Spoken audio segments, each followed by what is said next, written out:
Hi, everyone. I'm Maya from One Pal. We are an organization trying to address the stigma around mental health in South Asian communities. Our goal is to support parents and students by making educational material around mental health more accessible. Today, we have Aishwarya, who's a mental health and expressive arts therapist and happens to be South Asian herself. Hi, Aishwarya. So wonderful to have you. Hey Maya, thanks for having me. Can you tell us a little bit about yourself? Sure. Thank you for that lovely intro. I am a mental health therapist currently working at a nonprofit in Oakland, California, in the Bay. And I got my degree in expressive arts therapy from California Institute of Integral Studies. I got my master's. And Now I am working as an associate marriage and family therapist at Fred Finch Youth and Family Services. So I work primarily with youth and with families doing behavior therapy. Wow, really neat. As a South Asian who's in the mental health professional field, we were wondering, how does mental health specifically impact the South Asian community in the US? Are there specific challenges that contribute to mental health that you see more commonly in South Asians? Yeah, so I think one of the main things that a lot of people already know is just like how much of a stigma there is with mental health in general in the South Asian community. Um, Although I do think that that's decreasing as there's more awareness that's being spread of the importance of mental health in general, and um, there's definitely been efforts to, you know, combat the stigma, I think. In terms of specific presenting issues, I think that there's still a lack of research on in that area of, whether more people have like depression or anxiety or trauma, things like that. I would say that honestly depends on the individual too. But generally, in terms of like help seeking, what I've read is that with, I think, Asian American populations in general and South Asians specifically, like they tend to seek out help more for like physical symptoms, or even if it is like a mental health concern or something, like for example, depression can show up as like, anger and irritability in younger kids, and so it might show up that way. But people might also go in seeking help for just feeling really tired or having a lot of fatigue and physical exhaustion, which are other physical like symptoms of depression. So I think in terms of how South Asian folks maybe notice it, I would say it like probably is physical first, just because of conditioning, right? Like there's less conditioning around noticing how your emotional state is, or noticing if you're not feeling like yourself, I guess. So, yeah. Hmm. Okay, so given the impact that the stigma around mental health has on the South Asian community, what do you believe are the cultural barriers blocking widespread adoption of mental health awareness? Um, I think in the larger community, one major concern is access. So, from the provider's perspective, one thing I can share is there's a lot of challenges for providers, mental health providers who are working with insurance companies. And often there's also the issue that mental health services aren't always covered by insurance. Um, and even if they are, like therapists who are on those panels tend to get reimbursed less. So there's that challenge on the provider end. But also in terms of, clients who are seeking out services, I think there's also needs to be more diversity within the field of providers. Like thinking about the South Asian community specifically, I think language is a barrier that often people don't think about as much. And there's this assumption that um, most South Asians are like, well educated, have English proficiency, and that's not necessarily always the case because the immigration of the population is so diverse, right? So I think even like in terms of the language need, that's also something that needs to be more prevalent, and more clinicians need to be aware, I think, of the specific cultural challenges within the South Asian community, whether that's religion, whether that's family background. And again, I mean, there's certain things that are universal for the South Asian community, and there's certain things that are individual, right? Because each family is so different, and each like the South Asian diaspora is so diverse within itself.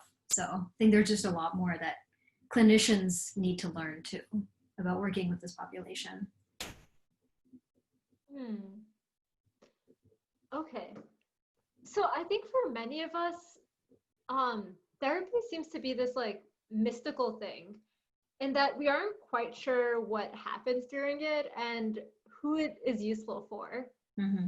So, who is therapy useful for? And what exactly happens during therapy? Yeah, that's a great question. And I would say that there's definitely still a cultural bias or stereotype that therapy is like for white people, which is obviously not true at all. I think therapy can be helpful for anybody. And there's also this misconception that therapy is only for folks who have maybe more serious mental health challenges, whether that involves like psychiatric help with like medications and more like um, severe mental health diagnoses, I guess, but that's not necessarily true either. I would say therapy or counseling in general can be helpful for anybody who is wanting to make a change in their lives or wanting to, um, yeah, change anything about the way they're living their life, things about their relationship. So even, you know, with like couples counseling or family therapy, or sometimes in my work, I do sessions with siblings if there's a lot of sibling conflict. So I think in that sense, because South Asian culture is also very collectivistic and very family oriented, that might be like another way into the community of like, you know, this is for like the whole family if you're having family conflict or something. Um, and in terms of the process of what therapy looks like, I think it's you have there's this historical view that there's like a couch and then a person is like lying on the couch and there's like a doctor who's like analyzing you and you're just free associating and saying whatever, right? I think Mm. that is one form of therapy that's called psychoanalysis, and that's just one branch. Um, but generally, therapy is definitely more of a collaborative process. Like most clinicians will talk with their clients about their goals, and it's not necessarily the therapist who's kind of telling the client, this is what you have to do, or they're not necessarily giving direct advice all the time. It's definitely more of a co created environment, depending on what people are coming in wanting to work on. Okay. Okay, thanks. Before we go, we wanted to get some of your personal story as well. We were wondering personally, how did you become passionate about mental health? And what drew you to go into this field in the first place? Yeah, that's a great question. I think honestly, it was kind of random. Um, I, like many other brown kids, grew up wanting to go to med school and become a doctor. And then I think in undergrad, just going through like different experiences of not feeling like that medicine was like the right fit for me, and then trying to figure out different career paths, I just randomly came across psychology and I enjoyed it a lot. Um, so I started there in undergrad, and I also kind of noticed just like having different conversations with people about what they were struggling with, and I found myself in like a listener role a lot of the time. So I think that was sort of one of the seeds, I would say. But since then, I've also just been more interested in the counseling psychology branch, because within psychology, there's many different branches. And for counseling psych, I would say first I would like, you know, be a research assistant at different counseling clinics and labs. And so that got me an inside look into what the therapy process looks like. Um, and then for grad school, I think since I mentioned that I study expressive arts, I think the arts was actually kind of my way in, because the arts can be really healing and really therapeutic. And a lot of people who are, you know, practicing that are probably aware of that and have experienced that for themselves. And I would say that's the same for me too. Like I've, you know, I was always drawn to dance and music as like coping strategies, but also they were really like therapeutic for me growing up. So that's kind of how I got into my specific niche of expressive arts therapy. And with kids, I think it's really great because they don't always have the words to describe what's going on for them emotionally. And Sometimes it comes out through like their drawings or through music that we're listening to, or their, you know, they have certain movements, and there's a lot of trauma that's also stored in the body. So I think that having a more holistic interdisciplinary approach was what I was drawn to within mental health, um, because there's so many ways to heal, and talk therapy is just one of them. So Wow. Thanks, Aishwarya, for sharing your unique insights and for helping us understand why mental health is such an important issue in our community and how it's not talked about enough. Mental health is important and is real. And the first step towards ending the stigma is talking about it. Thank you for watching this interview and for helping us start the conversation. We are looking forward to continuing this conversation in the future. Hope you'll join us for that.